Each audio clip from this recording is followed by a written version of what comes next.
सनातन धर्म क्या कहता है देवी देवता के बारे में, वो लोगों को बताएं। गुरुजी, आपके चरणों से हम इजाजत लेते हुए आपने आदेश दिया है, इसलिए चलते हैं वेद पुराण और श्रीमद् भगवत गीता, ये हमारे सनातन धर्म के जो शास्त्र है हम्म, उसमें देवी और देवता का क्या अ, ज्ञान दिया है, क्या वहां समझाया हुआ। तो देवता यानी हमेशा वो देता है, दातारी करता है, ये वो भिखमंगा नहीं रहे होता है। इसलिए ये डेफिनेशन दिया कि इस रूप से जो अभी आपने कहा कि वो अल्लाह के वजूद यानी कि अल्लाह के वजूद से अंदर शरीर से निकली हुई जो आत्मा होती है, वो कभी किसी से भीख मांगती नहीं है, किसी की शक्तियों पर वो आधारित नहीं रहती है। इसलिए वो उसके सामने जो आता है, कुछ भी मांगेगा, कुछ भी गाइडेंस मांगेगा, नॉलेज मांगेगा, तो उसके पास रेडी होता है, देने के लिए तैयार होता है, क्योंकि वो आपने अभी समझाया इसी तरह वो अल्लाह का ही एक पार्ट होता है। इसीलिए वो जो मांगे वो दे सकता है, जो सेक्रीफाइस मांगे वो सेक्रीफाइस भी कर सकता है। तो इसलिए वो देवता यानी डोनर, देने वाला, गिवर, इसको देवता कहा गया है। सही। और इसी तरह फीमेल में भी उसकी इसको गॉडेस यानी देवी कहा गया है। तो यहाँ जो सरस्वती का उल्लेख है कि सरस्वती एक गॉडेस है, देवी है, उसको जवाबदारी दी गया कि नॉलेज का मतलब नॉलेज का एक्सपांशन करे, नॉलेज इस दुनिया वालों को देते रहे, इसलिए वो सरस्वती एक गॉडेस है, देवी है। तो यहाँ आपने श्रीमद् भगवत गीता का भी और हुजूर पाक का, दोनों का यहाँ बहुत पॉइंट स्पष्टीकरण कर दिया है। श्रीमद् भगवत गीता में कृष्ण भगवान कह रहे अपने प्यारे शिष्य को, अर्जुन को, कि हे अर्जुन, अभी तक तूने कितना शरीर धारण किया, यानी कितनी बार आपको भेजा है ना, वो आपको याद नहीं है, आपकी दृष्टि में नहीं है। लेकिन मैं ये जे अभी जो आपने समझा है उसी तरह कि मैं स्वयं भगवान हूं, मैं स्वयं गॉड हूं, इसीलिए मुझे ये नॉलेज है।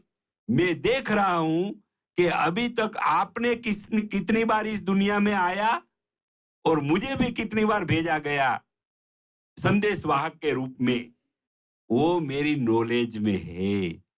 यानी कि यहाँ आपने जो आज फरमाया कि मेरा अस्तित्व कभी मिटता नहीं है, मैं अल्लाह के शरीर में भी मौजूद था, वो अभी कृष्ण के रूप में इस धरती पर मौजूद हूं, मैं कभी नष्ट नहीं होता हूं। बिल्कुल। इसलिए मुझे याद है, मेरी समझ में है, मेरी दृष्टि में है कि कितनी बार आपको भेजा गया एक शिष्य के रूप में, और मुझे एक देवता के रूप में कितनी बार यहाँ आना पड़ा है, वो मेरी समझ में है। वो गीता का ज्ञान भी आज आपने खोल के बता दिया है और हमारी समझ में आ गया कि कृष्ण भगवान पूर्ण पुरुष कैसे है और राम जी मर्यादा पुरुष कैसे है। वाह वाह।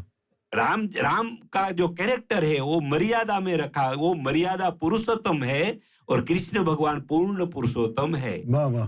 तो ये राम जी को मर्यादा पुरुषोत्तम की एक कैरेक्टर के रूप में कैसे बताया गया, वो भी रामायण से हम समझेंगे, जो हमारा धर्म ग्रंथ है रामायण।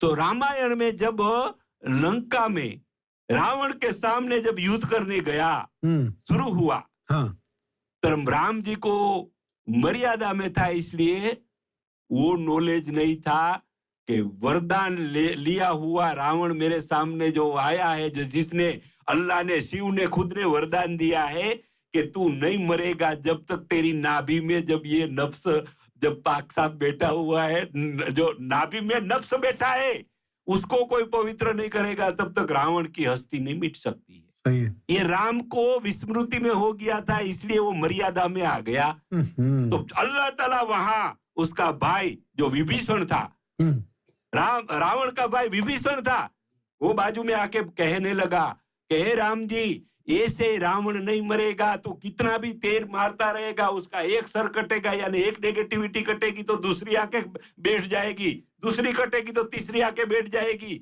ऐसे रावण नहीं मरेगा। तो फिर वो अल्लाह ताला जो आपने कहा कि देवता के रूप में उसका खुद का भाई विभीषण आके कहा कि हे राम मर्यादा पुरुषोत्तम राम, मैं पूर्ण पुरुषोत्तम होके आज तेरे सामने गुरु बन के आया हूं। उसकी नाभि में तीर मार, जहां उसका अमर कुंभ नहीं, रावण मरने वाली चीज तो उसकी नाभि में है। तो नाभि में तो तीर मारेगा तब रावण तेरे चरण में हे राम करके आएगा। तो इस तरह राम मर्यादा पुरुषोत्तम है। रामायण में पर्दे के पीछे रखा गया था। आज तक मुझे भी नहीं मालूम था जब तक आपके चरण में नहीं आया, जब तक सरकार ने ये राज नहीं खोला, ये नाभि में कौन है, कौन सी शक्ति बैठी है। मैं गारंटी के साथ कहता हूं कि 3 करोड़ स्वामी जी भारत में है, लेकिन ये रामायण का राज सरकार की बारगाह से किसी भी सन्यासी को पता नहीं है कि राम मर्यादा पुरुषोत्तम कैसे है और कृष्ण पुरुषोत्तम पूर्ण पुरुषोत्तम कैसे है। और आपने ये हुजूर पाक का भी अपने राज खोला है हमारे सामने कि हुजूर पाक ने कहा कि मैं इस दुनिया में आया, उससे पहले मैं नबी था और अभी भी मैं रसूल नबी हूं। यही तो था कि वो अल्लाह ताला के शरीर में एक जरसूमा के रूप में वो घूम रहे थे। अल्लाह ने इस दुनिया के वास्ते हुजूर पाक को भेजा अपने शरीर में से निकाल के, तब उसने आप कहा कि मैं इस दुनिया में आया, उससे पहले भी नबी था और अभी भी नबी हूं। ये राज भी आज समझ में आ गया कि वो पहले नबी कैसे थे और अभी नबी कैसे है। वाह वाह। तो ये सारी बातें हैं गुरुजी, आपके चरणों में आने के बाद हमको ये ख्याल आया है। नहीं तो हम भी स्वामी जी बन के ऐसे घूम रहे थे भारत में। हमको भी नहीं पता था गुरुजी, जब तक आपके चरणों में सरकार के बारगाह में नहीं आया। वो हम कबूलात कर रहे हैं कि हमको स्वामी जी बनने के बाद भी बहुत सारे राज पता नहीं था। सरकार आपको खुश रखे।